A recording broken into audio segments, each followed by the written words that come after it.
കുട്ടിയെ നല്ല കണ്ടുപരിചയം തോന്നുന്നുണ്ട്. എന്നെ കാണാൻ വഴിയില്ല. തോന്നിയതാവും. അമ്മ ഇവിടെ തനിച്ചാണോ? ഉവ്, ഒരു കുട്ടിയുണ്ട് അടുക്കള ജോലിക്ക്. എന്തേ തനിച്ചായി പോയി? അങ്ങനെ ചോദിച്ചാ അതായിരുന്നു വിധി. ഈശ്വര നിശ്ചയമുണ്ടല്ലോ എന്തിനും. ഇപ്പോഴും കത്തുകൾ എഴുതുമ്പോ ശ്രീരാമജയം എന്ന് ആദ്യം കുറിക്കുന്ന പതിവുണ്ടോ? കത്തുകളോ? ആർക്കാ കത്തുകൾ എഴുതാ? അല്ല, അങ്ങനെ കത്തെഴുതിയ കാര്യങ്ങളൊക്കെ കുട്ടിക്ക് എങ്ങനെ അറിയാം? പുലാപ്പറ്റ ഗംഗാധരമേനോൻ അദ്ദേഹമാണ് പറഞ്ഞത്.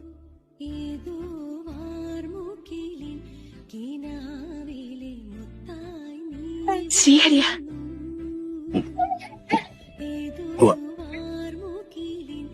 കണ്ടപ്പോ തോന്നിയ മുൻപരിചയം വെറുതെ ആയിരുന്നില്ല. എന്നെ കാണാൻ വരാൻ എന്തേ കുട്ടി അങ്ങനെ തോന്നി? അതിനിപ്പോ എന്താ ഒരു കാരണം പറയാ? അമ്മയെ കാണാൻ തോന്നി, വന്നു. സുഹൃത്തും കുട്ടിയെ